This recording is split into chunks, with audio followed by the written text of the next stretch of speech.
Ready? Here we go.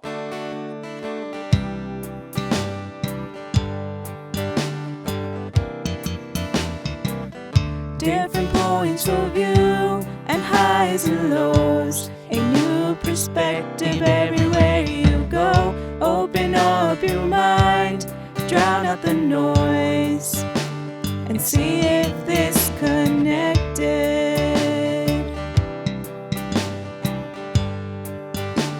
And see if this connected.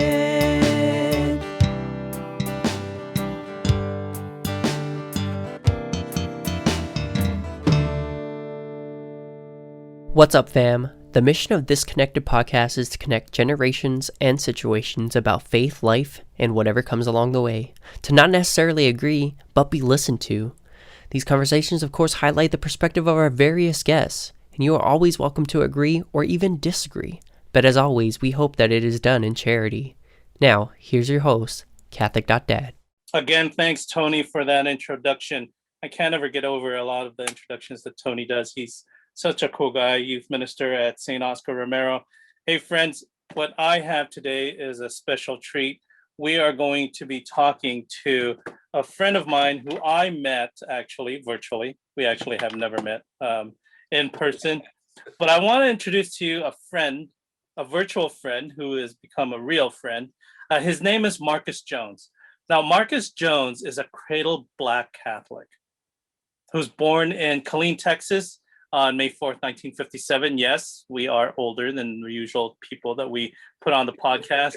And he was born, his parents, Paulfred and Margaret Jones. He has three sisters, Vanessa, Hannah, and Tressa. And he has been a cradle Catholic.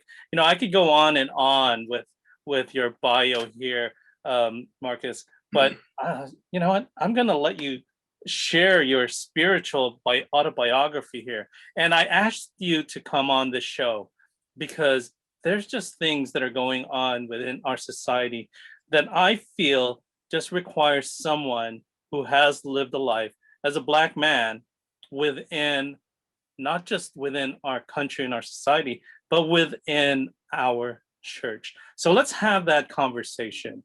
So Sure. Tell us a little bit more about yourself, Marcus.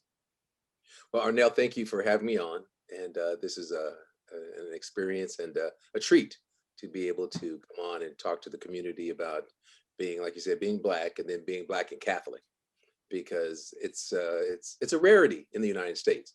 Because as a country, Catholicism isn't the first faith or the first religion, because it's the other Protestant faiths that are the first faith, and then Catholics are second or third down the line when you think about Protestantism, Methodists, Baptists, and all the other Christian faiths. And so we're a rare breed as well in our faith. And then being cradle Catholic, being Black and Catholic, it's even more of a rarity. Yeah, definitely a rarity. Definitely a rarity. When you think about Black Catholics, we're probably the hub, or the migration began in Louisiana.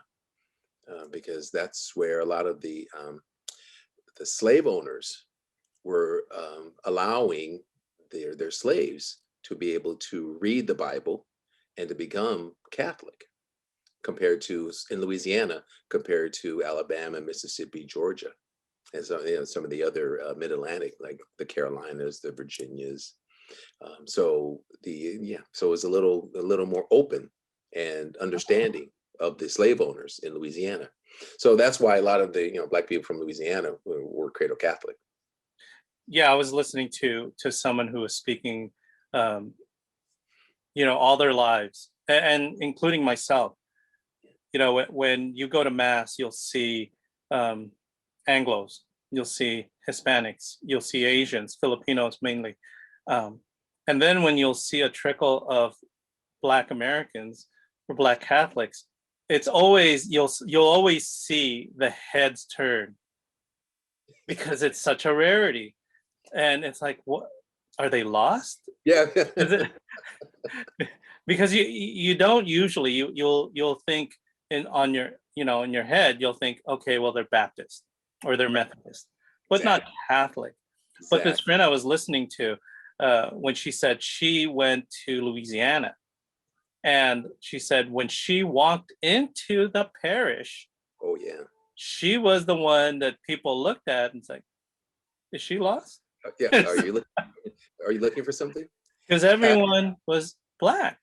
Yeah. And then the migration came from Louisiana to different parishes in the LA area. So you'll have a strong Black Catholic presence at Transfiguration Church in Los Angeles, St. Bridget's in Los Angeles, Ascension in Los Angeles, and even the St. Albert the Great in Compton. Now, how did that happen? Why did that happen where it's the migration and it's all specifically to those church? Because when you usually think of migration of people, they just go and then they go to whatever church is near. Yeah, that's a tough question. A lot of the men at the time were, they were in the military and different branches of military, different branches of service. And when they got out, they stayed with a family member, stayed with a friend that had migrated or moved from Louisiana to Los Angeles. And some of them worked, especially in the 40s and the 50s, worked in the aerospace industry. Mm-hmm. Some of them worked in, especially back then, in the San Fernando Valley, Southgate area. It was really large business-wise for manual labor in the car factories, car manufacturing, different auto parts for the automobile were really big in those areas at that time. Heavy manufacturing of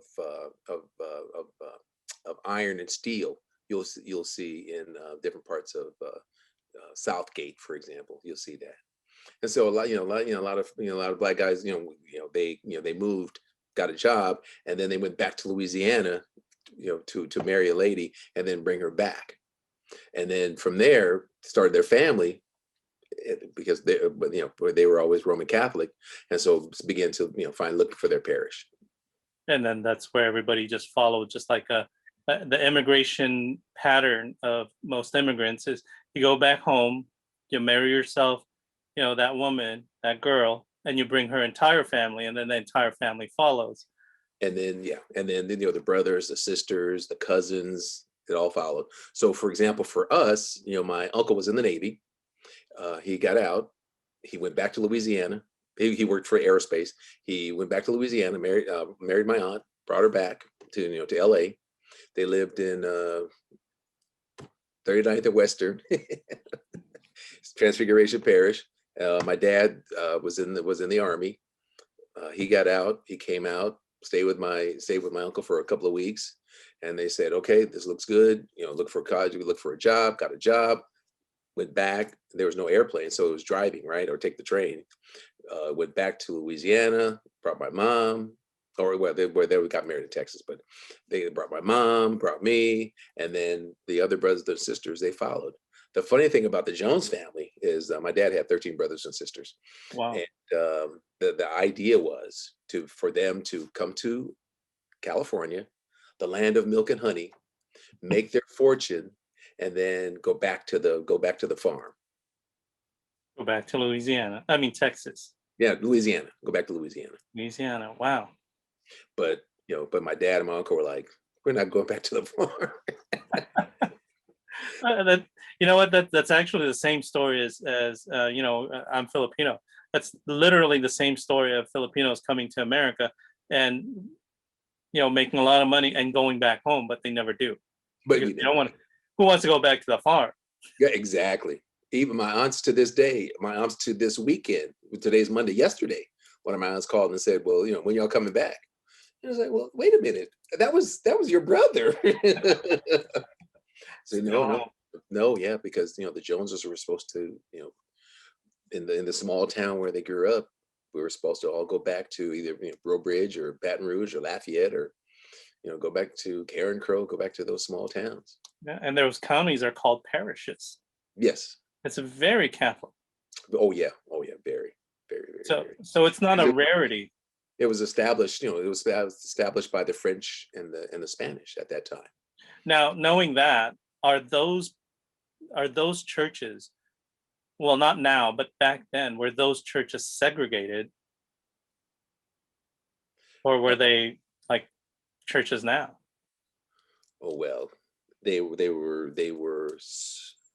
slow. They were segregated in the beginning because they were primarily white, and then now they're all black parishes.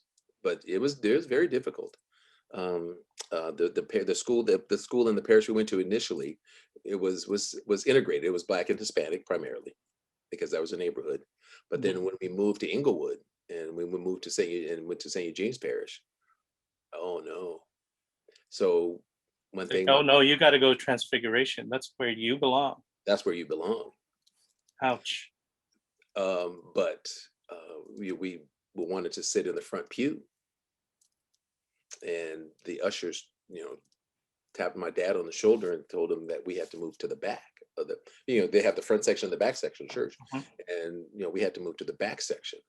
And Now this is in California, correct? this is in Los Angeles, California, in 1968, 69, 70, yeah, at that time frame. And they told us that we had to move to the back, and my parents refused. They held up mass. They stopped mass, and so one of the black ushers said, "Come on, you just move to the back so we can start mass." And my parents were like, "Why? We want to, we want to sit in the front." That's right. Just so we can get things going. Yeah. So we did. Next to the following Sunday, sat in the front again. Held up mass. Yeah, held up mass. Well, good. You know what? These are the stories that need to be told, because many a times, our young people and our people, I'm talking about our Catholic folks, will fight for social justice, not knowing their history. And there's a history there. Oh yeah. I was one of the first in the parish, because like I said, it was still primarily white. I was one of the first black altar boys, because we didn't have altar servers. It was altar boys at that time. And it was 2 or 3 of us. We were the appropriate age, appropriate grade, and they were difficult. The nuns again in the preparation, because we were talking to our counterparts of the things that we had to go through compared to what they had to go. It was much more difficult for us to go through through that preparation. And of course, our parents were always the ones that, always wanted us there on time, early. And then for those other masses, because a lot of the other guys didn't show up on time. And the rule was, if you didn't show up on time, You didn't serve. you didn't serve.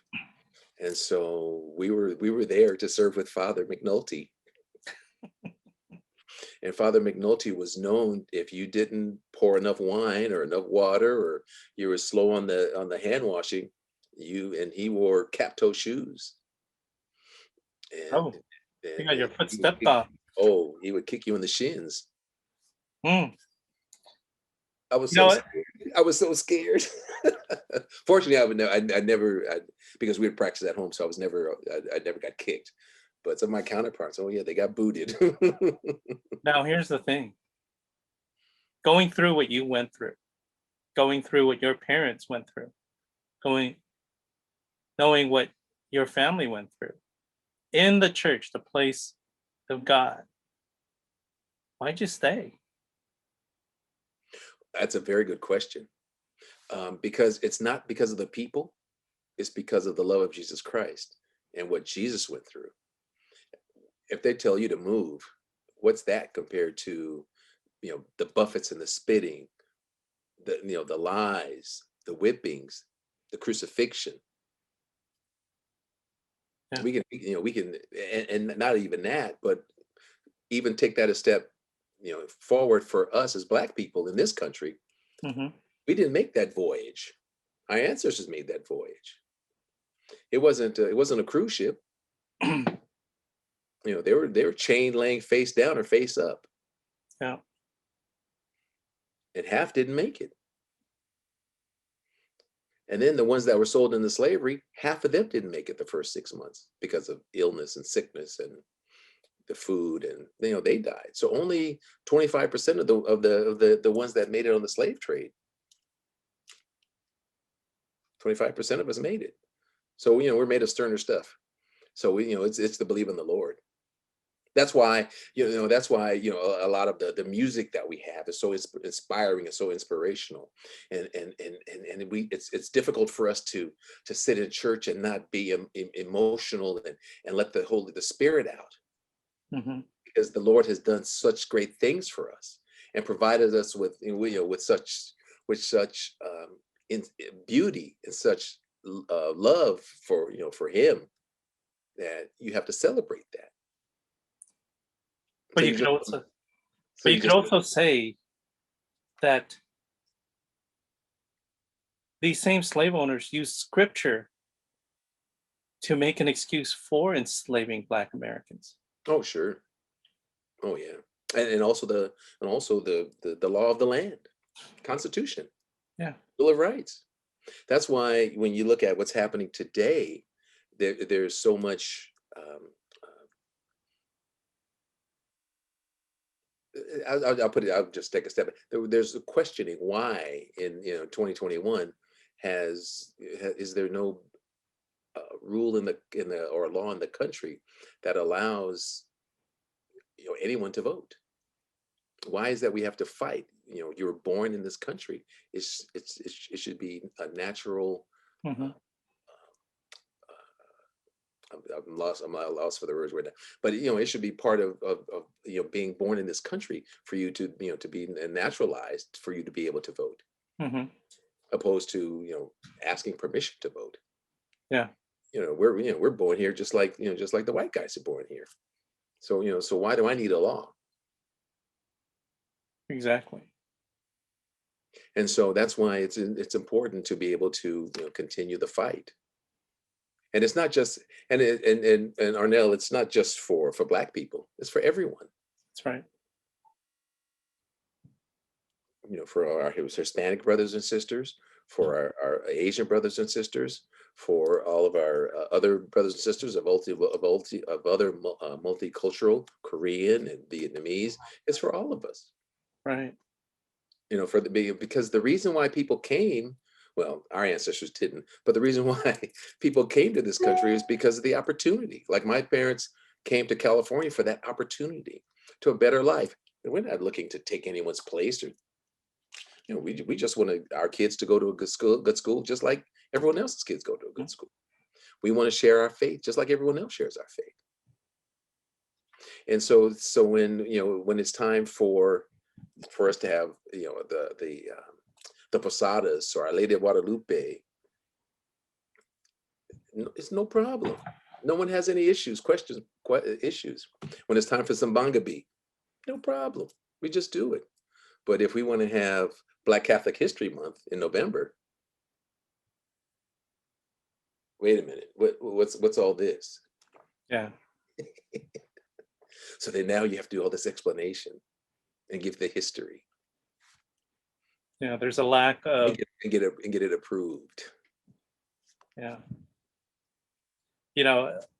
Many people who are of faith don't realize how endemic racism is within our own faith.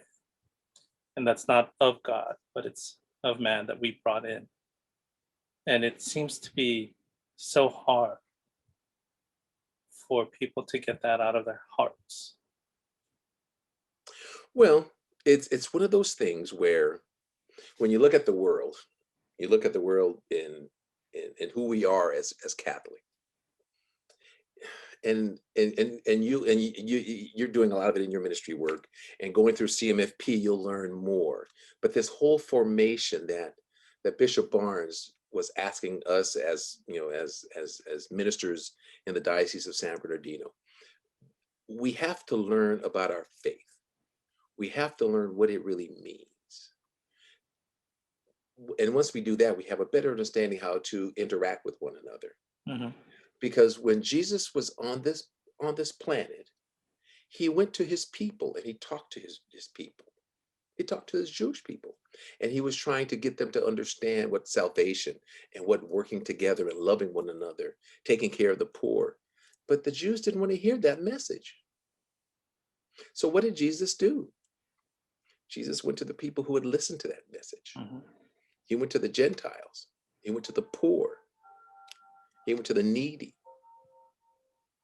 And so when you talked about, the slave masters were using the Bible, they were using the Protestant Bible, but when they were using the Bible, and they were using it as a justification on what they were trying to do or what they were attempting to do. But as Roman Catholics, we not only have the Bible, but we have our tradition of what Jesus actually taught and what Jesus asked or assigned St. Peter and the other 12, the other 11, and gave them the instruction on what they needed to do. And then that was passed on from Peter to today to Pope Francis.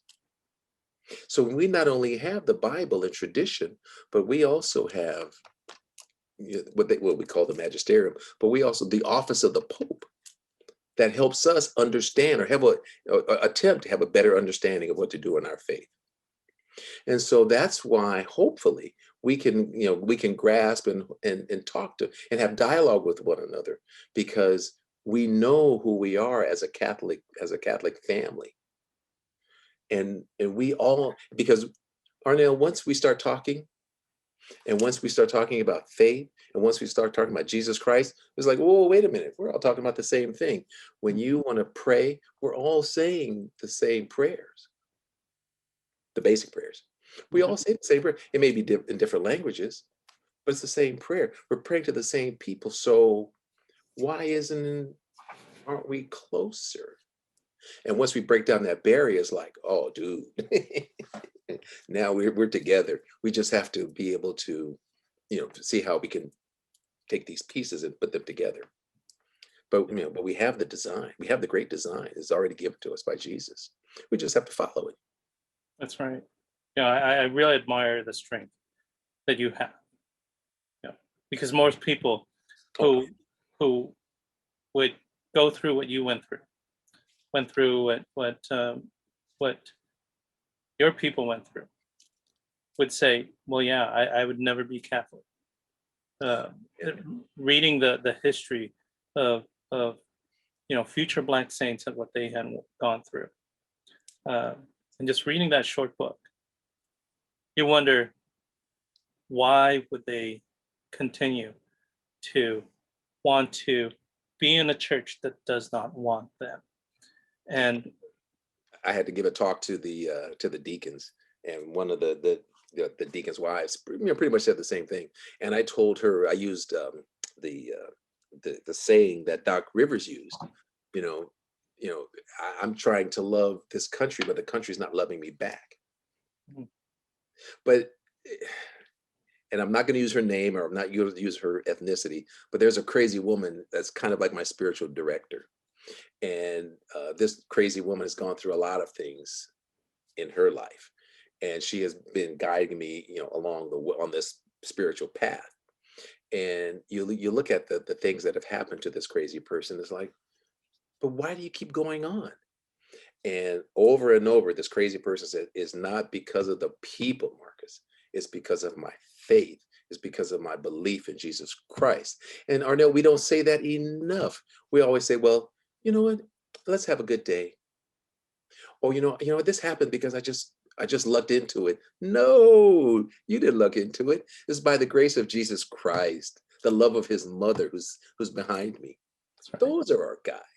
Those are the saints who have come before us. Those are the people. That's the inspiration. And that's why you keep going on. Because what are you going to do? Stop? Like my dad would say, what are you going to do? Stop? No, that's what they want you to do, is stop. That's what the evil one, because whenever you're trying to do good, the evil one is always trying to stop you. The evil one is always doing bad. Ladies and gentlemen, young people out there, he's for real. He is. It is real. It is real. It is real. My mom used to say, and I'm glad you said that, your father used to say, what are you going to do? Stop? Yeah, don't get it twisted. Yeah. And my mom used to say, well, you can quit, but that's all you're going to get to. Exactly. If you quit, that's all you're going to get to. You'll never know if you are going to succeed or be able to get that done. You're going to settle, and you're just going to quit. Arnell, what if Jesus quit? Exactly. Dude, I'm out. Right? They spit on me. They were throwing rocks at me. They just keep lying on me. I'm telling the truth. They keep lying. And what are you gonna do? Peter, I'm done. Andrew, you guys have to do this. I'm going back to Bethlehem. I'm going back to I'm going back to being a carpenter. It's like a saying. It's like Catholics, you're not supposed to be a quitter. If you were, well, you would have been gone over 2,000 years ago. Exactly. And our faith is not in man, but on the man. Exactly. On the man himself.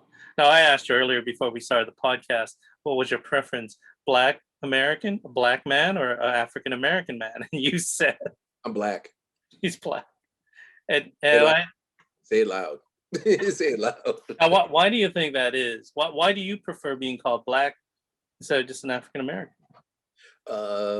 In my generation, and I'm old, I could be a grandparent, right? But in my generation, we grew up being called another name. Yeah. And which wasn't a prideful name. But in my generation, we grew up understanding and learning that it was an identity of being proud to be black. Mm-hmm. And now we have claimed that to be black. Now it's just, it is what it is. But for some of us, we went through a struggle of identity to become black. And African American, it's a nice term. It's more like this is a politically correct term. And it demonstrates, for some people it demonstrates you're part of your African heritage and then your American heritage, which is good. But then sometimes within our church, now we have some distinction and conflict between being Black Catholic or an African Catholic or an African American Catholic. And there's controversy within us. Mm-hmm. Which are you? Where does the funding go? Oops. You may want to edit that. You may want to edit that. My facilitator job is gone. Here's the thing. We're talking serious issues. Oh yeah. And we are able to chuckle about it, to laugh about it. And I think maybe that's a generational thing. In my generation and our generation, when things are hard, what do? We laugh at it. Which, as my mom used to say, what are you going to do, cry? Yeah. That's what they want you to do. That's what they want you to do. Laugh at it. They want you to cry. They want you to quit. That's how they win. That's how the evil one wins, because he stops you from being close to the Lord, stops you from doing God's work. There's no way. Because Arnell, when it comes time, when you pass away and you have to meet him, and he's going to ask you the question. And what are you going to say? Oh, Lord, it was a little bit too tough for me at that time. And he's going to like, dude. Yeah. Now, there's definitely division in our church, Marcus. For me, come on. Yeah. You could have taken a little punishment. You could have done a little. I died for you. Now, we've had in this past year, we've had the pandemic. We've had the protests. We've had the racial incidents. And we've seen images of people in front of churches with weapons drawn, protecting the building, ready to shoot fellow men. Now, when you saw those images, what emotions were invoked in you? When you saw our fellow, not just fellow man, fellow Catholic men. Are you talking about January 6th? Oh, yeah. Because I've been. No, I'm not talking about January 6th. I'm talking about the one I think it was in Minnesota, where there was a group of men armed with automatic weapons in front of a church because there was a protest rally that was going to march through. Yeah. They were afraid they were going to burn down the church.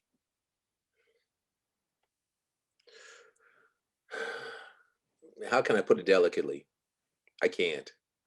Our world is changing, and we're going through this transformation. And it may be because of COVID. It may be just the Lord's work. I'm not sure. And maybe the Lord using COVID to really get us to start looking and thinking.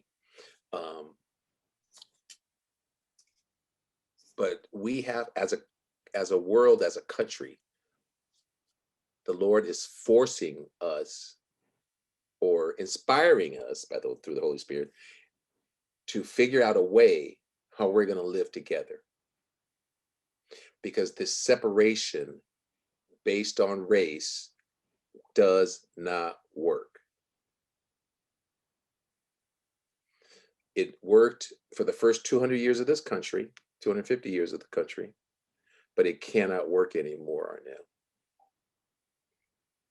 And there's some people in some parts of the country that are afraid of losing their status. There's some of them in the country that are afraid of losing, whatever they have, material things they have, or think they have, or advantages that they've had traditionally. That those days are over. Those days are coming to an end, because we're all being judged, should be judged by the character and the content, by the character of who we are. Now, is that gone? The whole, Dr. King's peaceful protests. Do you think that's still going to work? No, we've talked and talked for since the 60s. And there were in the 60s they were talking about there was going to be a revolution. In the 60s there were 50 years ago. 50 years ago, 100 years ago, they were talking about the South will rise again. Mm-hmm. And that's what's happening now. This whole confederation image is trying to raise its ugly head, to separate our country. And I don't think it's internal. I think it's external. Mm-hmm. I don't think it's directly from people in the United States.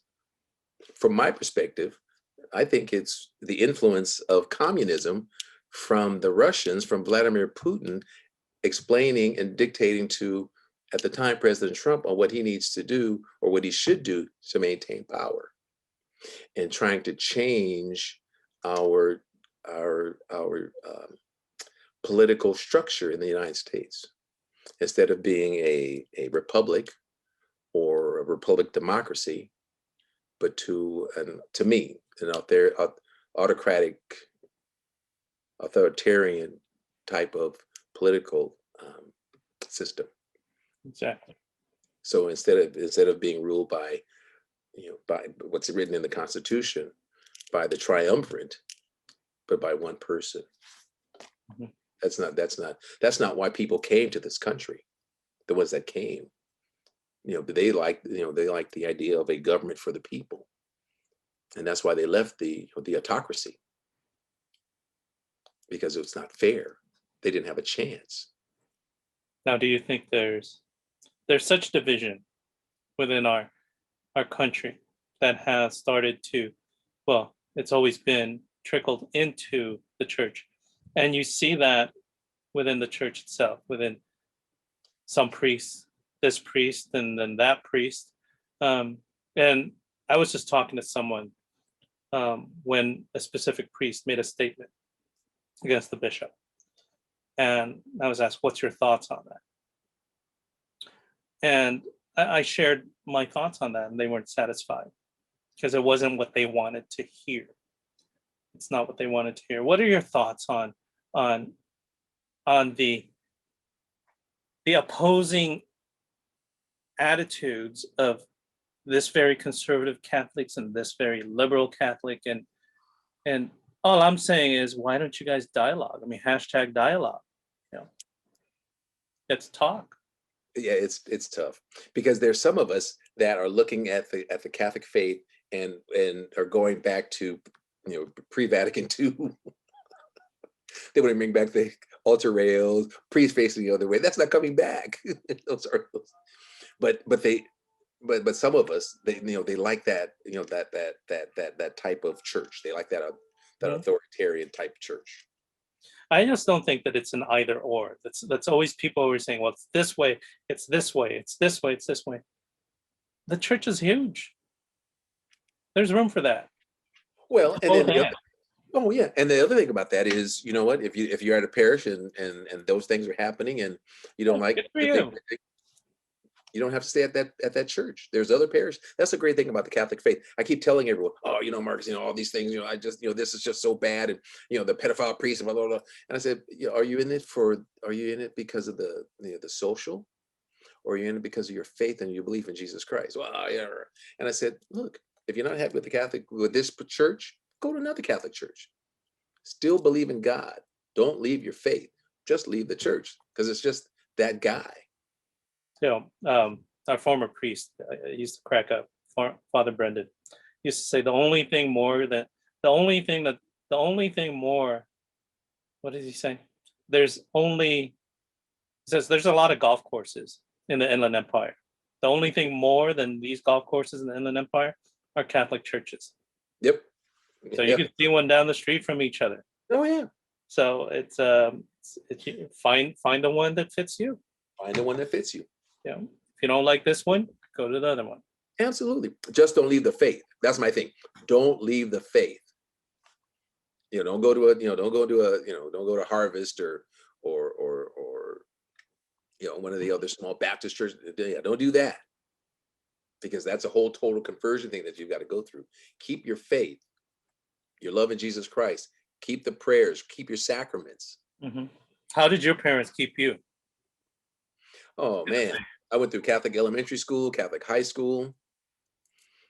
I was one of the first.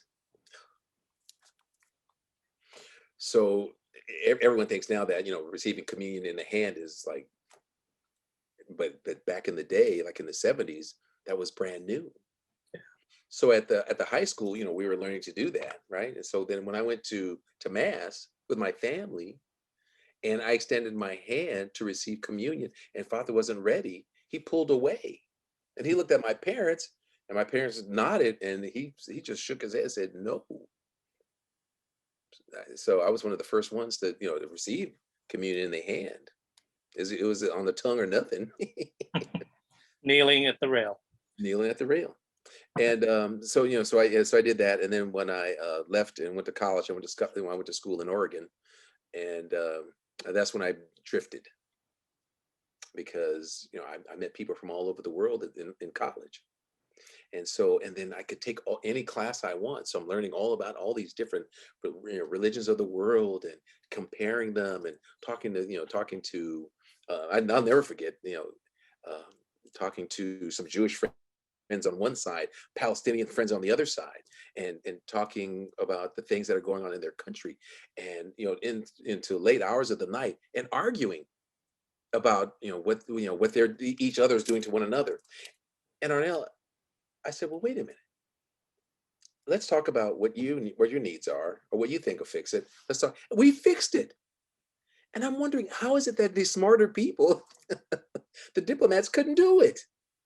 Now you went off to college, and again, you met all these people. And the reason why I'm asking this question is there's many young people who I work with, very, very on fire their faith in high school, middle school, elementary school. Go off to college, still very much on fire in their first year of college, second year maybe.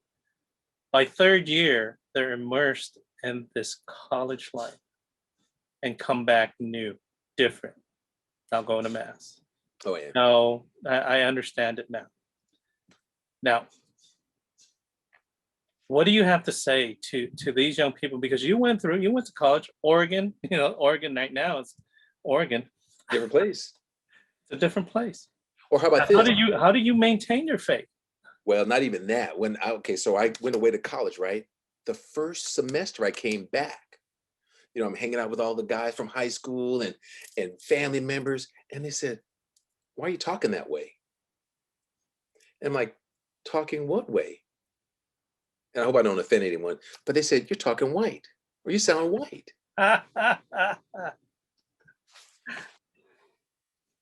So I said, Am I? I thought I was just speaking English normally, just like, oh no, you sound different. Did they change you? So that's the first thing. So remember, remember home, remember school, and remember your environment. So, you don't put anyone on their defensive. And so they don't think that you have airs. And number two, for me, like I said, I was the same way because I drifted and I looked at other faiths but then when I would come home, I would go to church with my family, and Arnell, I would wear jeans or I would wear overalls because I'm going to spend an hour with the Lord. I don't care what anyone else thinks. I don't care what they think or how I look, because this is me and Jesus time. But my parents were like, no, no, no, no, no. If you're going into his house, it's like you're being invited to someone's home. You're going into his house. You need to dress appropriate. And so I would have to step up my game and continue. And so I went to, but like I said, I went to mass, once in a while. I was the same way. But my suggestion and recommendation to the young people is, don't lose sight of, and I tell this to my daughter too, she's 30. I said, don't lose sight of your life with Jesus, because there are things that are happening in your life that are of this world, which is okay. Mhm. But we as Roman Catholics are not of this world. We're in this world. So we have to do things to get along in this world. And so do those things, get along, do your work, but remember your faith, because Arnell, when we die, we have to face, St. Peter's going to be there. Jesus is going to be there. So, it's not that you have to be holy, holy, holy, but continue to go to mass, receive communion. And then if you can do some ministry work, feed the hungry, give away some of your clothes that you can't wear anymore, or, if you have some extra food, share it. But remember that humbleness as being a Roman Catholic, because Arnell, and I've seen it in my ministry where, young people, they drift. And then when it's time to get married, all of a sudden, they want to come back to church. They get married, and then they want to get their children baptized now, which is cool. But what I'm asking you to do is that development time, that you're learning about the world, you're learning your studies. Don't leave Jesus out, That's right. because there are difficult times that you're going to be confronted with. If you're living in an apartment, if you're living on the dorm, if you just wherever you're living, going to school, don't forget, because he's there with you. There's difficult times, hard studies, people that are trying to get you to do all kinds of crazy things. So, just stay, so, like I said, you don't have to be holy, holy, holy and do all that. Oh, that's Mr. Jones, he's so into church, which is true. But I wish that my energy and my faith, I would have been able to start earlier, Same. in my 20s or in my 30s. When I got married, I got married when I was 30. And my wife and I, we were, she came into the faith. But one thing that we had both agreed upon, that we were going to raise our family Roman Catholic. And so I was just an usher sitting in the back of church. And they would ask me, oh, no, I can't, I'm not going to commit to this, but, I'll usher on occasion when you guys need help. And then one of the priests said, you know what, I need to talk to you. I'm like, why does Father need to talk to me? I'm just a lowly parishioner. And he said, you know what, we have this thing called RCIA, and we have some Black people that are going through it, to be converting from their previous faith, and they're coming into Catholicism. And we could use an example of a person or a family who comes to mass, and they could be their sponsor and walk with them. Oh, Father, I'm not, I drink. I like to listen to rap. I play loud music. Think about it. So my wife was like, well, you never know. So all of a sudden, I start participating in RCIA, and that's what sparked and rekindled that energy that I had lost from the elementary school and high school. As an invitation. It was an invitation. And really, really high expectations from your parents, it seemed like. Oh yeah. Yeah. Oh yeah. It's kind of like the expectation from my wife when I'm trying to go to mass and just wear shorts. You get that look? Where do you think you're going? Where do you think you're going? You wouldn't go to a wedding like that. You wouldn't go to a wedding like that. You're not going to a party like that to someone's house. Yeah. You wouldn't go to a funeral like that. You're not going to a funeral. You're not going to uncle's house or Tia. You're not going to their house like that. Just any old kind of way. Right. Like a bum. No. It's one of those things where you just, I think you hit the nail on the head there. As parents, you set the expectations, what you expect, the behavior of your child, your offspring, the child that was loaned to you by God to raise and bring back home. Yes. But you set high expectations, and that is, and sometimes young people say, well, you expect too much. And I always just say, it's like, I actually don't think I expect enough. I don't expect enough. Yeah. Because I don't expect perfection. There was a young lady I was speaking to on the previous podcast, and she said that you don't have to be perfect. You don't have to be perfect. And I was like, wow, that is such a beautiful sentence that she just phrased. You don't have to be perfect. Oh, no, not at all. And that is the thing with the church. It's imperfect. Arnell, because I was doing a lot of things with the Black community. And he finds imperfect people like you and I. I was just getting ready to say it. I was doing like a lot of dinners and talks and stuff for the Black community. And Bishop Barnes says, I've seen you around a lot, and you seem like you're doing a lot for your parish. I've been checking you out. And I was like, yeah. He said, I need for you to do, to sit on a couple committees. And I'm like, oh, come on, Bishop. I'm the wrong guy. I drink. I'm listening to gangster rap.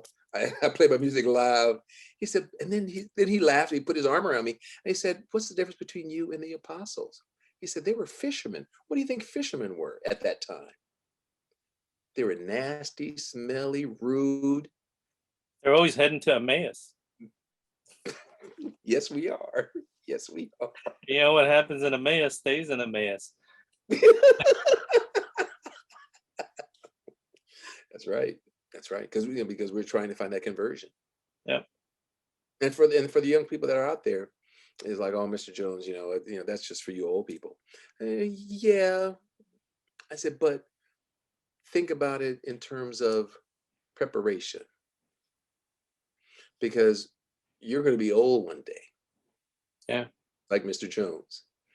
And you don't want to wait till, you're in your 50s to say, oh, or your 60s. Oh, now I've got to get right with the Lord. Yeah. It's okay. But the Arnell, the benefits that I have now. Now, here's the thing. Because you mentioned earlier, you came home from college and your family says, you sound white. Oh, yeah. Oh, yeah. You sound white. Oh, yeah. Now, this is the thing. I had that where a young person actually went to me and said, you must be Republican. I'm like, what? Oh, yeah. And I said, well, why do you say that? And this is what the young person said. He said, because you sound white. I'm like, I sound white. What does a white person sound like? And he said, you're always, you always proper in the way that you talk. You speak like you're white. And I had to correct the person and said, correct language, correct diction in the way you speak was taught to me by my mother, who said that if you want to succeed in life, exactly, you have to attain a level of education. Absolutely. And be able to communicate well. Absolutely. If you want to go anywhere in this world. Anywhere. Yeah, because if you can speak well and you can write well, you'll go far. I won't share that story of the manager or director that I had who asked me where I was from because he said because what did he say? Because you talk good. And I couldn't bite my tongue and I had to say, well, actually, I speak well.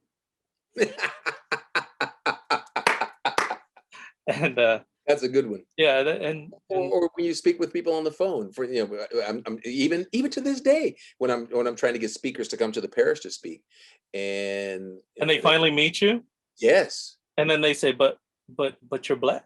yeah, oh yeah, yeah. You're Marcus. You know, You're Marcus. Well, yeah. Oh, it was nice to meet you. Is there an issue? Is something wrong? they had I'm checking to see. they had a different Jones in mind. It's a different Jones. Right. Oh, that's right. But that is true. I mean, talking about now, do you still face some of those issues where someone just as you said, you're making an appointment with people, they come see you and they're like, oh, I didn't realize that you're African American. Oh, I didn't realize that you're Black. Oh yeah, because of my job also, because I work for a international pharmaceutical company, and I do sales and contracting work, and they don't have a lot of brothers who do that. An uppity Black man. I've been called that. I've been called bougie several times. Bougie. We are so politically incorrect on this podcast. I've called bougie so many times. We're gonna get canceled. Oh yeah. But this is a good time because this is honest talk. Yeah. And for you young people who are listening to this and are cringing, well, when and I won't mention any names. Yeah. But it was Easter Vigil Mass, 2 different years. And a white parishioner came to me and said, Marcus, why are we doing these bilingual masses? It just doesn't make sense to me. I said, well, what do you mean? Well, it doesn't make any sense. Well, because if we have 70 or 80% of the people that are speaking English, why are we doing all that? And, well, the beauty of the Catholic Church, Catholic is universal. So we're bringing all the best of all the different culture. And then, he used some profanity. Oh, we're on the steps of the church.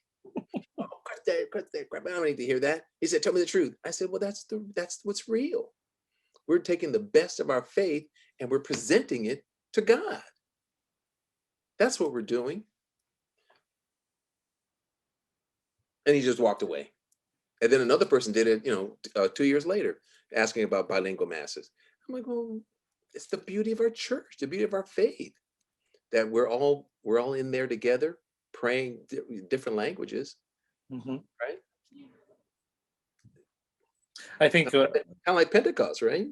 I think that the hardship of sometimes when people come to feel discomfort with bilingual masses is they came to be served. It's almost like the whole thing of why people leave the church and says, "Why I didn't get anything." When I go to a bilingual mass, I only get half of it. What do you mean you only got half of it? And I think if we come back with servant hearts, we see the beauty of the different languages at the mass, and the different people. I always cringe when people say, "Oh, I go to the," there's like on every bulletin, it's like Spanish Mass, English Mass. And I said, I know it costs by the letter, but can we just put Mass in English, Mass in Spanish? Because when you put it that way, it's almost like, okay, well, the English people go to this one. Right. The Spanish people go to this one. Right. And then they put that Filipino Mass, that once a month Filipino Mass. Oh, that's the one that only Filipinos go to Mass once a month. And then you have your events, right? St. Patrick's Day, Cinco de Mayo. So it's not an event for the parish. Oh no, it's only for certain people. Like, come on. Be invitational. Right. Be invitational. And I think that's what we still to this day have a hard time working on. It's more of of where's, I was reading that book of best practices for shared parishes, Oh yeah. Oh yeah. and I was like, oh, that's a pretty good book, but I'm like, it just Oh doesn't. yeah. It's like shared parishes. Oh yeah. What- Or no, that's powerful because it's like taking a parish that's in the hood and a mhm. parish in the affluent area, and the bishop shuts down the one in the hood, or shuts down or builds another church that everyone has to go to. And that's a reality in some of our There's, parishes here. there's no doubt. There's no doubt. And it's a shared parishes. I'm like, shared parishes. What does that mean? And come out if you read the book, it's like, just getting a seat at the table. Everybody deserves a seat at the table. Absolutely. And I think with racial injustice, with social justice, if we can look at that table of 12 disciples in Jesus, everybody had a seat at the table. And that's what we need to look at. It's the goal. Offer the other a seat at the table.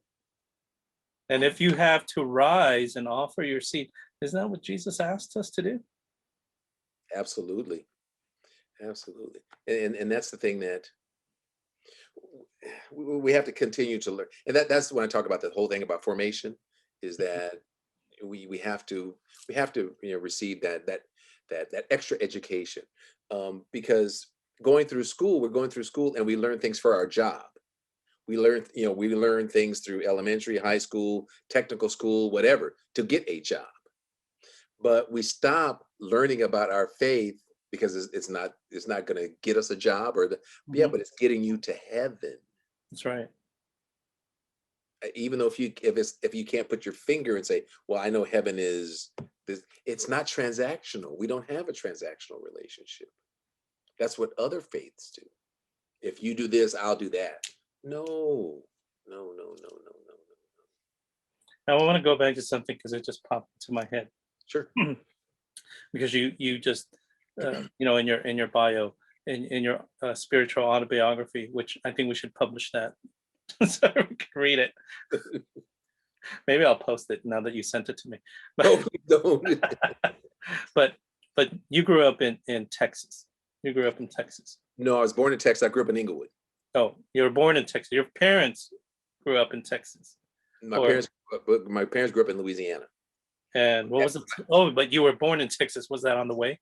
Yeah, no. Honey, I gotta go. No, my dad was in the Army at Fort Hood, Texas, and my mom was there on base, and then I was born there. And then when my dad got out a year or 2 years later, then they came to California. Okay. All right. The reason why I asked about Texas is we have a new holiday, Juneteenth, June 19th. Mhm. Juneteenth, June 19th. I actually didn't realize what Juneteenth was until an African American friend of mine who grew up in Texas, who found out I was Catholic, said, I don't trust Catholics. And I said, well, why is that? Because I'd never been to Texas. She said, that's because Catholics and Knights of Columbus is the KKK. And I was like, I didn't know that. But if that is what you believe, that is what you believe there. But Juneteenth, going back to Juneteenth, it's now a national holiday. It took how many years for Texas to be able to receive that information Yeah, 2 years. that Yeah. slavery was over? Yeah, it was 2 years. Yeah. And it's not that it didn't arrive. It's just I think people just didn't want to say, I got it. Now it's a national. How do you feel about it becoming the new national holiday? For me, I like it because I got another day. Got another day off. We've always celebrated in one fashion or another. It's June. June 19th just happens to be on my wife's birthday, so that's the big celebration. But now that, and she said, now that we have the federal holiday and celebrating Juneteenth, we can add that to the birthday. Now, how do you think? But I feel that that is great. Once again, it's that education, that formation, that learning steps of the process. What was good, like I said, I was familiar with this, so I knew what was eye opening was when they talked about Tulsa. Mhm. Black That Wall. yeah, that was horrible. That was horrible. That affected me more than Juneteenth. Juneteenth, like I said, we knew about.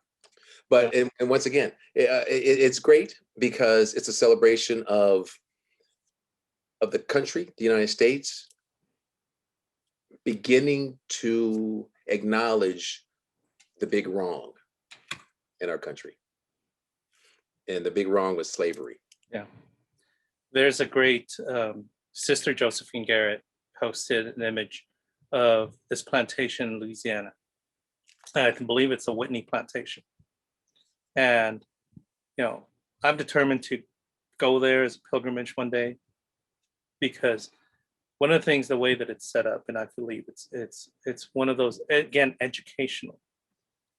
Everybody knows about the Holocaust because they've been to the Holocaust Museum, and they get to experience it and walk through the doorways and the gas chambers.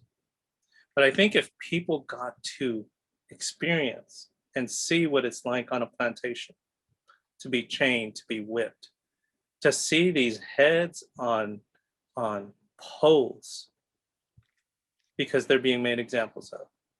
Well, you can see some of that in the African American Museum in DC. You can, so if it's difficult to get a ticket, but it's there. And there's also an African American Museum in Atlanta. That's a little bit more open, and you can get into that one if you're in Georgia. Mm-hmm. And it gives you an example of, if you're of things that happened in the 60s and prior. But it shows an example of, you put the headphones on and you're sitting at the counter of you like ordering food, and you hear people yelling and screaming, and the counter for the lunch counter is vibrating. Mm-hmm. And the seat that you're sitting on is vibrating, like people are shaking your chair, because they didn't want Black people to sit at the same counter as a white person sat. So I think that's where we need education. Experiential education to, as you said, to talk about the big wrong. Yeah, and you talked about the Knights of Columbus. That's interesting, because the Knights of Columbus, I don't know about being KKK, but the Knights of Columbus didn't allow Black men to join the Knights. So 100 years ago, the Knights of St. Peter Claver, which is the Black organization, established their roots. I think it's 101, 102 years now, because Black men could not join the Knights of Columbus. So the men then set up the Knights of St. Peter Claver to be able to be, the arm of the church, and serve, serve different parishes, serve the priests, and and support the bishop, the local bishop. So those are all things that we don't know about our own personal history. And as my mom used to say, a person who does not know what happened in the past is condemned to repeat it. Oh yeah. Again and again and again. So that's one of those things I think we need to do. Is maybe because I'd never thought about that, because you go, and even and there's movies and stuff, but you always know about, and maybe because it's only 70 years ago, 80 years ago, but we learned about World War II and the concentration camps and the Nazis and the gas chambers and Joseph Mengele and all those, because that's more recent history than 1800s or 1700s or 1600s.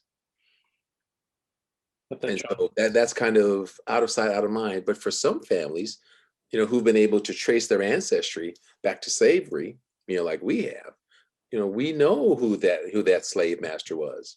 We know who he, which slave that that he was with, that became our our ancestor. We know that. We have the names.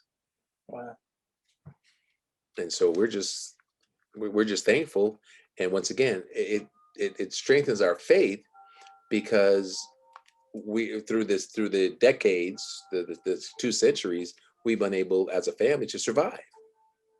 As a people, we have been able to survive. And you would think that, it would, like you said earlier, it would have destroyed Mhm. if you weren't stirring her stuff.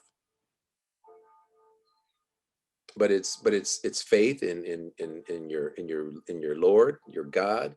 It's faith in your family. And as for young people, our parents, try and get us to go to church, and they try to get us to make sure we stay in school and do the right thing. And it seemed like all these restrictions. Why all these restrictions? It's to keep you safe, That's right. because the world is a very difficult place. Oh, Mr. Jr., no, it's a bad place. It's a very bad place if you're not grounded, because it happened to my nephew this weekend. It will swallow you up. I had relatives who were gang members, right? I was the good one. They used to make fun of me. Oh, they used to punch me, push me down. Oh yeah, you're the good cousin. You're just a wimp. You're not the gang selling drugs like we are. I'm like, yeah, whatever. But they're the ones that did they're the ones that had to do the bid. Yeah. The ones that I died. think both of you are in the same boat. We're the ones that got out. Yeah. The ones that they used to call me the hermit because I wouldn't come out of the house. I know what you guys are doing outside. Well, I played all this. I played every sport, right? I'm gonna stay over here and watch Scooby Doo. Yeah.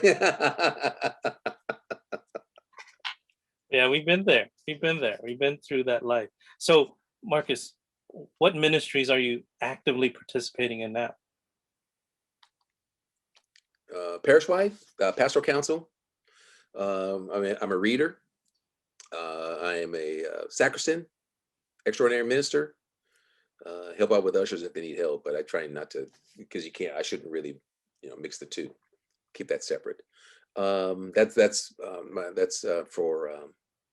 for liturgy, and then I'm also a facilitator for CMFP for the diocese. So those folks that are receiving their formation training, I help them walk through that journey. Also, I am the coordinator for adult faith formation for St. Catherine. I'm responsible for establishing programs for adults, formation programs for the adults. And now I'm working on, through my specialization class, I'm working on a program to help provide education for those parents that are going through first confirmation with their first, second, and third year confirmation, and they're doing the journey with their kids, but they're not really walking with their kids, from what I've been told. So I'm trying to set up some virtual and once a month face-to-face programs. Well, you're not busy at all. Oh, that's job number 2. And then I have job number 1. You are not busy at all. When they say, oh, only have 1 or 2 ministries that you're going to participate in. You didn't listen, did you? I'm on fire, dude. That's right. I sold out. I told Lord, I tell Lord every day, I said, Lord, wherever you want me to go, wherever you want me to be, whoever I need to talk to, just let me know. I am in. I'm there for you. I'm there with you. How did that happen, Marcus? Lost my job. Lost the house. I'm sitting in the middle of Palm Springs, yelling and screaming and saying, look, why me? Everything, my wife is going to leave me. I got a baby that's new. Why? I'm blaming the Lord. You. And it was like, so I drove out to Palm Springs, and in the middle of the desert.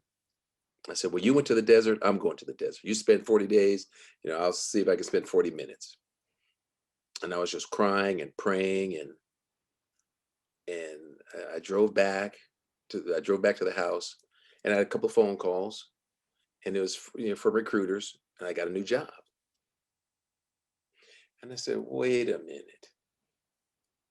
Is this like the old days? Like elementary and high school all over again? And then from there, it just spiraled. The more I gave, the more I surrendered. It got better and better and better. My life got better. My marriage got better. My jobs got better. My customers, I had difficult customers who wouldn't see any other salespeople. Oh yeah, come on in, Marcus. I had CEOs of hospitals. You've changed. Something is different about you. No, same guy. Listen to loud music, like to drink. No. Because they could see that spirit. They could see that something. And people say, they don't know what it is, but it's something, they want some of it. Mhm. And then, my sister was going through some marital issues. And I think that was the last straw for me. My sister was going through her marital issues, and I was going soft, and I was just giving her the top level without going deep to really give her the really reals. And I prayed on it, and the Lord said, you went through all this training, you know all this about me. Give it to her with both barrels. If she can handle it, she's going to handle it. If she needs to get her life together. And Arnell, I just gave it to her. Bang, bang, both barrels. And we just sat and we cried and we discussed her life. We discussed her marriages, her kids, church. And then the key was, I had given her some readings. And then I gave her the readings, and then followed up and said, we're going to talk about these readings. Because she was like Job. Everything was, she lost it all. She thought she lost everything. And she says, well, I don't know. I just not me. So we talked about it. We read it together. And I said, now I'm going to send you the commentaries on what, the Catholic thinkers throughout the history of the world. And then all of a sudden, she was back in. She was back on her game. And then all of a sudden, she started turning her life around. The house that she thought she always wanted, that she was with the other guy, but she got a better place. She got a better car. So surrender. Because it's like I said, it's not transactional. But because the Lord is like you, the Lord Jesus Christ is your best friend in the whole wide world. You can tell him everything, and there's nothing that he will shy away from, and he will help you. But he wants to know, like one of the old guys in Pastor Council, just don't wait till there's a catastrophe. Talk to him every day. He wants to know, just like your parent asks you questions about how was school. Tell him how school was. Tell him the things that were good, the things that were bad, the things that you're challenged with. And see if, and he'll help you. Like I said, I wish I would have done this, in my 20s and early. And I was starting in my 30s, but now I wasn't on fire like I am now. That's beautiful. Love the Lord. Love the Lord. He'll take care of you. Amen. Marcus, anything you're afraid of? Not anymore. I was afraid to die. Not anymore. My uncle passed away in 16. My dad passed away in 17. Father Ben El Forque used to be our parish priest at St. Catherine. And when his brother died, Father Ben was crying in the sacristy. Marcus, my brother. Why didn't the Lord take me, and he took my brother? And so he said, and Father Ben, he's in a better place. I know, but it should have been me. And so now I was afraid that, and I had a Black Panther experience. I was at a team meeting, and I was in a bad way because my dad just passed away like a couple of weeks, and I've fallen into this deep sleep, and that scene where Black Panther met his father and his ancestors, and they were talking about and I was same thing. I was talking to my dad, talking to my uncle, and the fear of dying was taken away. So, and after that, I haven't been afraid. I just want to make sure that my family's taken care of. But that was my only fear. Yeah. Fear no man. No. The I agree car. with No. Oh, but for afraid of the KKK, they're gonna do what they're gonna do. They have to come big because I have mine. So because you know where home is. yeah, racism. Yeah. Yeah. I have, afraid of the evil one. No, he's the evil one's just a bad angel. I My know God is Jesus. bigger. Yep. I know Jesus. I know Jesus. Young people advice: just be careful. The world, the world it seems exciting, and it is, but it's dangerous. It's very dangerous, and build. A lot of us don't have, or a lot of us don't have that support of family. Mother, father. So whichever one you have, latch onto that one. If it's the mom, latch on to mom. And listen. Don't give mom a hard time. She's Right. she's trying. She's trying her best with what she knows how to do. And just try and just do your part and do the best that you can, because one day it's going to fall back on you. That's right. And you don't want those same issues with bad kids happening to you. But you want to have a good life. And like I said, just I know I may sound, Mr. Jones, you're so goody goody. No, Mr. Jones wasn't always goody goody. You know what, Marcus? It took time. It takes time. Young But I'm just telling people, you guys don't have to. young people like and enjoy hearing what we call these stories. Young people always say, Mr. Arnell, why do you have so many stories? It's because we lived Yeah, life experience. life experiences.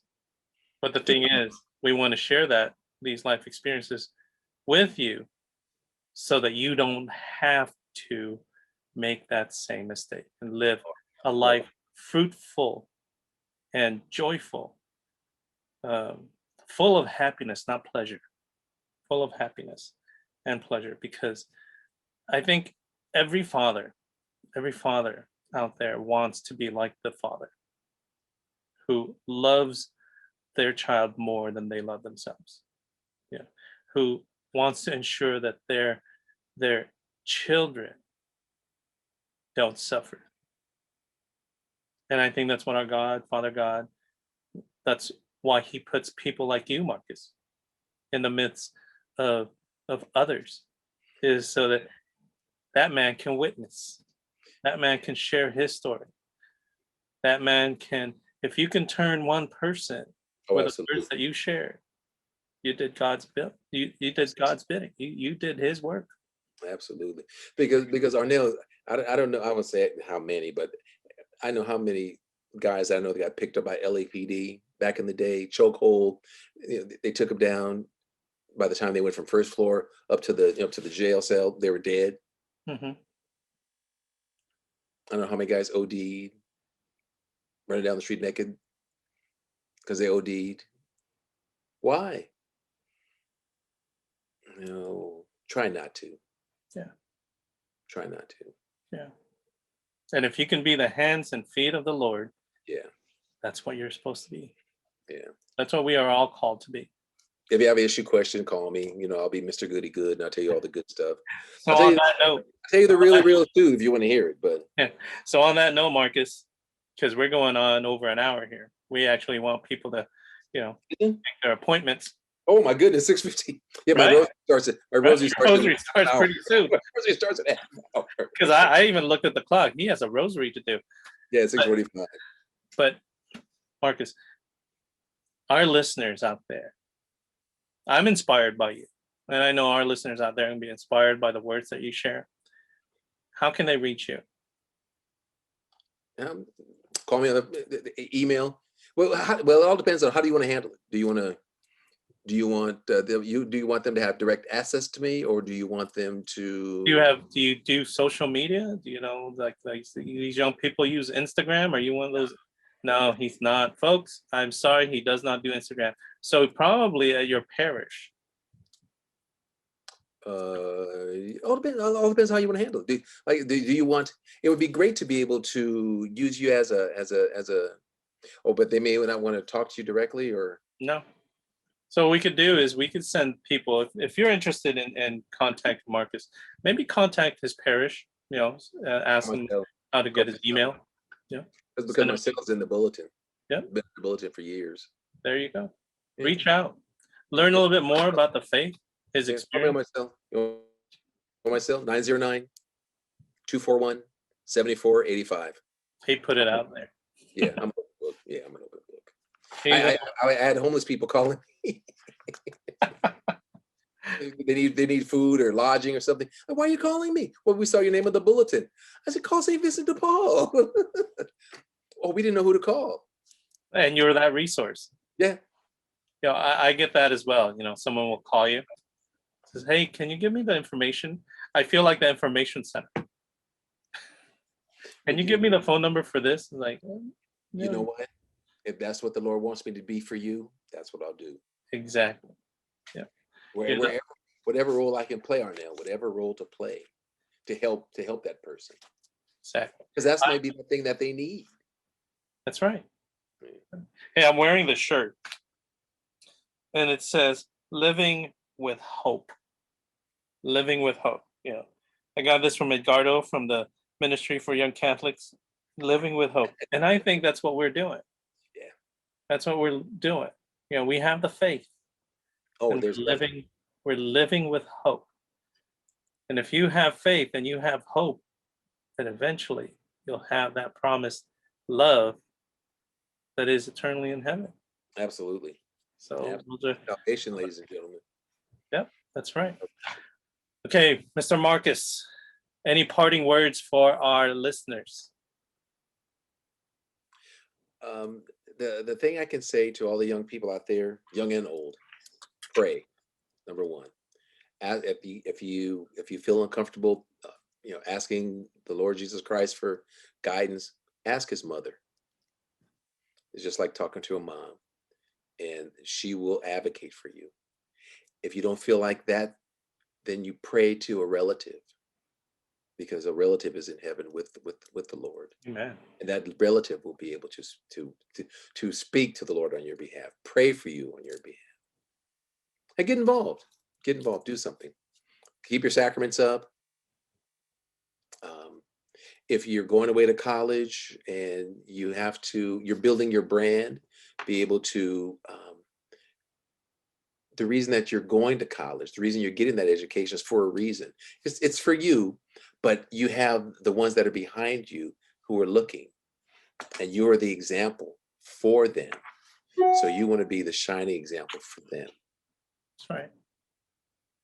So if you're speaking a different way than you did when you left home, it's because you're building your brand to be able to go to that next level, get to the next step, because we don't want to stay in the same place all the time. We want to move up, move our status up, move our finances up, move our faith up. And always have God with you. Oh, well, yeah, absolutely. God, keep him in the center. There was a deacon that was going to one of my classes, and he said, Marcus, whatever you do in life, if you keep Jesus Christ in the center of whatever you do, it could be playing sports, it could be reading a book, it could be driving fast on the freeway. If you keep him in the center, everything will work out fine. Amen. So how long will it be before I call you Deacon Marcus? No, yeah, talk to my wife about that. But I'm just Has she also not said yes? yeah, she said no. That's brother, we are in the same boat. Oh yeah, I'm just a regular guy, just trying to get ahead. And I asked my wife, and she said no. that's your ministry. And you know what? I've been taught well. I have to be obedient. Oh yeah, definitely. You got to be obedient to the master of the house. That is my wife. Because it's a commitment. Yeah. It's a commitment. And if you because if you think about it, because there's two sides of that cloth. If you're on our side, you can do more Mm-hmm. because you're part of the laity. Mm-hmm. When you're on the other side of the cloth, you're bound. There's restrictions of things you can do, things you can say. Right. But on our side, I don't say free will, but we can learn and understand what they know. But then, as part of the laity, we can expound and we can touch people where they are better, I think, than if you're deacon or clergy or priest. Yeah, a little bit more freedom. Well, yeah, more freedom, more And that's flexibility. it. But that doesn't mean that you should not get more formation. And this is a Oh, plug no, for no, MFI, no, the Ministry for Faith Formation, Ministry absolutely, Formation Institute in the Diocese of San Bernardino. If absolutely. you are considering increasing your knowledge of the faith, go to MFI, take up your PMFP, CMFP, Absolutely. and a lot of the classes that are offered there. Absolutely. Increase your faith. Doesn't mean that, just because that you've gone through and done all your sacraments that it's over. We all need to learn a little bit more about our faith. And Absolutely. you might end up meeting Mr. Marcus. He might be your formation coordinator. I know he's mine. It's a blessing, I'm telling you, to be able to do this, and to meet all the people that I've met along the way who've given me knowledge and shared their stories. It's a blessing to be able, because that's just a layering effect that I can be able to take that, what they've passed on to me, and I can pass that on to others. That's right. Full of stories. Yeah. We got to do this again. Yeah. Just let me know. We got to do this again. Just, Thank you, Mr. Marcus. if we use a specific topic or Oh, yeah. whatever. We're going to ask, someone, after you've listened to this podcast episode, send us a DM on what topic you'd like for us to talk to Mr. Marcus Jones about. And we will have him back on and we'll talk about that topic. And if you actually are the one who sent it and we pick it, we'll even send you a free t-shirt. Boom. All right. Drop the mic. Yeah, I just have to have those made then. Cool. All right, fam. That's all we have for this episode of Disconnected. As usual, we pray disconnected. And if if you have anything that you want to know or send us a comment, send us an email at catholic.dad50@gmail.com or DM us on our podcast on Instagram called Disconnected or at catholic.dad. Please subscribe to the podcast on many of the podcast platforms out there. Give us a shout out, share with that. If you want to support our mission to support the faith of our young Catholics, think about becoming a patron on our Patreon account. The link is in our bio in our Instagram. Again, it's for a good cause. It's building up the church, the young church. And as always, we end with this. Remember, friends, live a life of holiness. We'll be praying for you. Please pray for us. And most importantly, be blessed and be third. Different points of view and highs and lows, a new perspective everywhere you go. Open up your mind and drown out the noise of different generations of the girls and boys. So sit back and relax, this the podcast. Don't overreact if the thoughts are abstract. When it's hosted by Catholic.dad, who knows what's gonna happen? Hey, what's up, fam? Different points of view and highs and lows, a new perspective everywhere you go. Open up your mind and drown out the noise and see if this connected. What's up, fam? To connect generations and situations about faith, life, and whatever comes along. Expect runaway thoughts like a runaway train. Break into conversation like links of a chain. Make a Hail Mary pass, hope this connects. Have a question for a guest, put it to rest. Live a life of holiness, lead by example. Follow at Catholic.dad and mini tangled. Christ leads our way, he's the good shepherd. Pray for one another, be blessed and be there. Different points of view and highs and lows, a new perspective everywhere you go. Open up your mind and drown out the noise and see if this connected.